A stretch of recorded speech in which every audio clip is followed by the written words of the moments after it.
originally from Genova in Italy. Yes, exactly. And I moved here about 5.5 years ago, I would say. Yeah. It was March 2019, just before COVID, Perfect. 1 year before. So yeah, actually, since I was a kid, I always loved Greece. And I loved Greek mythology. That was a passion of mine since I was a kid. I was actually obsessed, like it was an obsession. So I came here as a tourist in 2016, and I fell in love with the city. Honestly, like I think Athens, it's one of my favorite city in the world. And I thought, well, maybe I should move here. Why not? But it took me a long time to be ready and actually move. Yeah. We also have the normal audience, which is the cats, making noises in the background. How was your life in Italy? I mean, at that point of time, it was also closing with some episode in Italy to say, okay, I leave everything and I go That's true. to a new country, or? So, so plan A in my life was to become like a mythologist, but it doesn't really exist as a profession. Yeah. So that's why I joined the Navy. Really logical decision. I see. I worked in the Italian Navy, in the Coast Guard, actually, for about 9 years. And I was traveling around a lot. And that's how I ended up here in Greece. And after 2016, I started to come more often. I started to have some friends here, to make connection. And I already planned what I was going to do here. And so finally, I quit my job and I moved. That was funny when I had to tell my father that I had to quit my good paid and stable job in Italy to move to Greece. Without job? Without a job, with some plans, but without like any stable job. And so, yeah, that was fun. I can imagine. So you've been now 6 years, nearly 6 years. Yeah, we can say like that. Yeah. In Greece. Yeah. Do you remember the first experience when you arrived here? I mean, you said that you know a little bit and you started to have friends here, but it's different when you come as a tourist and you see the city a little bit like, oh, whatever, but living here and being here permanently. Yeah, I remember I was sitting in a coffee shop with a friend of mine and we were looking for an apartment because I came here, didn't even have an apartment. Like I was staying at friends. And so, I found my first, place. I went to see it and said, okay, I'm going to get this place. I don't care. It was here in Pagrati, actually. And I moved there and was very happy. Yes, I found my house and it was great. Yeah. There was any moment that you say, okay, why did I take this decision? Why am I here? Why I quit my job and left everything to go to a new country, new language, new everything? To be honest, not really, because from the very beginning, I always felt like home here. I feel like a special connection with Greece. And yeah, it's been, of course, it's not been like an easy journey, because to move in a country where you don't speak the language, and especially the language is so difficult to learn. I mean, let's talk about it. It's really difficult. And the culture, okay, I'm Italian, I'm Mediterranean, so it's similar, but still there are differences, I feel. So need some time to adjust to the new life. But it's been nice. What's the biggest differences that you would say between? Yeah, I suppose you're meaning more like in the sense of how people live their lives, like lifestyle. Okay. I would say one thing that I struggled the most was the schedule for meals. Now I would say the most Italian things in the world. So, food in Italy is important. It's like the base of the society. It's like food and looks. That's it. And maybe football. Okay, so in Italy, you need to have like lunch and dinner with your family. Like That's what you do. And there are like specific times during the day where you are allowed to have lunch, let's say, like from 12 till 2, it's a good time frame for lunch. And then dinner from 7:30 till 9, I would say it's acceptable. But no later than that. Like if it's 4 p.m. and I'm hungry, I wait for dinner.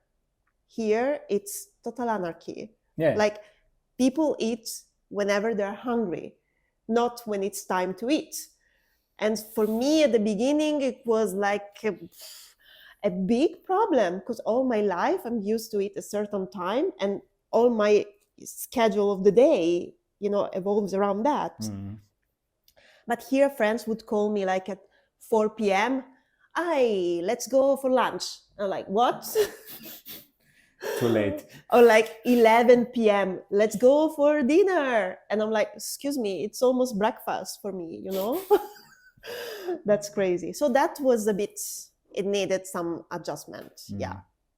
What about the city itself? You came directly here to Athens? Yeah, I came directly here to Athens. I have to say that I like the fact that, okay, you can walk anywhere. So I don't use a car. I use, sometimes the metro, the buses, but I mostly walk around and it's a very walkable city. That's what I really like about that. You're laughing. Why? I'm laughing because half of the streets are destroyed, but it depends on what you consider walkable. Yeah, maybe because my city, Genova, it's really uphill. So it's here it's still uphill, but better, definitely.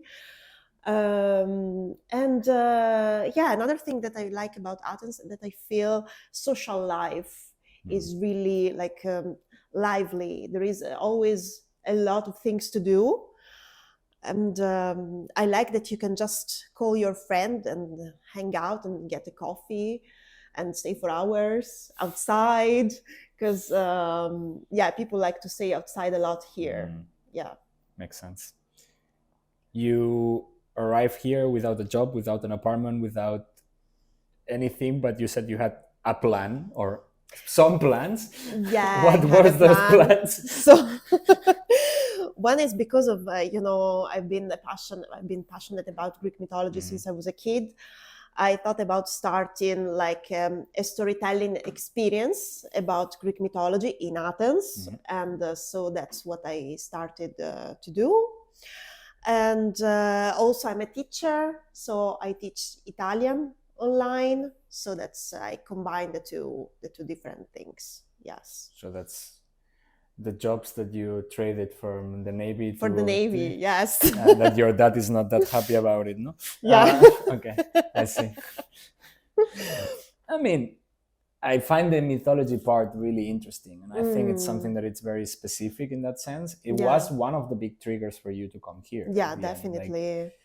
Definitely. Did you learn a lot while being here? Like it's something that really changed your perspective on mythology or I would say that I knew a lot before coming because so my passion started when I was like 10 years old and I read this book. It's by an Italian author, so that wrote a book for like teenagers. And it's like in the form of a diary written by a goddess, Hebe, the goddess of immortal youth. And she's the daughter of Zeus and Hera.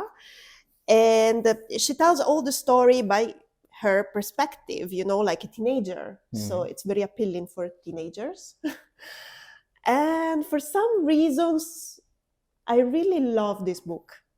And I was very fascinated by all the stories. And I started to read more. And in Italy, we have like a special school where you can go and you can study classics. Okay. So that's what I did. I studied like ancient Greek, Latin, philosophy, mythology. And I wanted to be a mythologist, but unfortunately it's not an option. So, but I continued studied like by myself, reading books, and I studied actually French and English literature in like as a degree. And I went on an exchange program in France because I knew that there in Toulouse they have a lot of courses about Greek mythology. So I studied also that there. Yeah. Well, going to France to study Greek mythology Yeah, sounds that's like totally not a common thing to do. and totally not related to my degree, but okay. So you talk about the storytelling itself, but does that mean that then you limit a little bit your mythology storytelling to things that happened in Athens, or it's a little bit more like how do you focus? Because a lot of the Greek mythology stories happens in islands or remote places or even fantasy places sometimes. So it's just like I would say that I start telling stories about the creation of the world, the creation of the gods, and the creation of humans. Mm-hmm. And then I tell some stories about some, I would say, I tell stories that I like, that I enjoy telling mostly.